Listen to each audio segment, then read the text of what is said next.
తాటాకు చప్పులకు బెదిరే రోజులు ఏనాడో పోయాయని ప్రశాంతంగా ఉన్న ఆళ్లగడ్డలో అలజడి సృష్టిస్తున్నారని మాజీ ఎమ్మెల్యే గంగుల విజేందర్ రెడ్డి తీవ్ర స్థాయిలో ధ్వజమెత్తారు.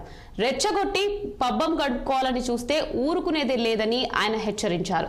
నంద్యాల జిల్లా అహోబిలంలో బ్రహ్మోత్సవ ఏర్పాట్లను వైసీపీ నాయకులు భూమా కిషోర్ రెడ్డితో కలిసి పరిశీలించారు.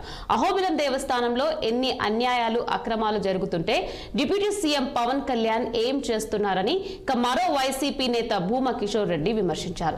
సనాతన ధర్మం గురించి ఉదరగొడుతూ వ్యాఖ్యలు చేస్తున్న జనసేనాని అహోబిలంలో ధర్మం గాడి తప్పితే ఆయన ఎక్కడ ఉన్నారంటూ ప్రశ్నించారు భూమా కిషోర్ రెడ్డి.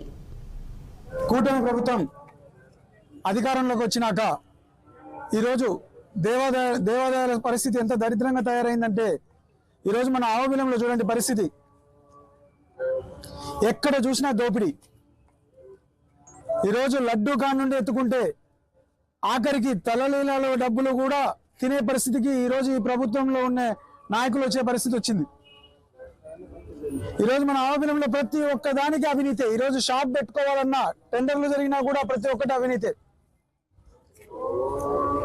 మనం చూస్తున్నాం మన డిప్యూటీ సీఎం పవన్ కళ్యాణ్ గారు ఈరోజు ఓని గింజుకున్నారు. సనాతన ధర్మాన్ని కాపాడుతాను, సనాతన ధర్మాన్ని కాపాడుతాను అన్నాడు. ఎక్కడున్నాడు ఆ సనాతన ధర్మ రక్షకుడు? ఏమైపోయినాడు?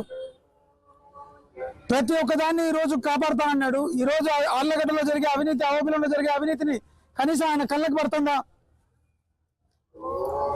ఈరోజు తెలుగుదేశం నాయకులు, జనసేన నాయకులు ఈరోజు చేసే దోపిడీ ఎంత దరిద్రంగా తయారైంది.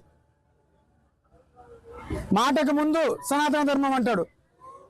ఈరోజు జగన్మోహన్ రెడ్డి గారు ఊరికే అనలా నువ్వు కార్పొరేటర్కి ఎక్కువ, ఎమ్మెల్యేకి తక్కువ అని. ఎందుకంటే నీ ప్రవర్తన అలా ఉంది.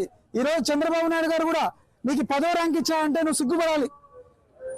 మాటలు తప్ప నువ్వు ఏదైనా చేతుల్లో చేసినావా? గుళ్ళని రక్షిస్తా అన్నావు, తిరుమల లడ్డు గురించి మాట్లాడినావు, మళ్ళీ మాయం. ఏదైనా కూడా ఒక్క గుడికి కూడా నీ వల్ల భద్రత లేదు. కూటమి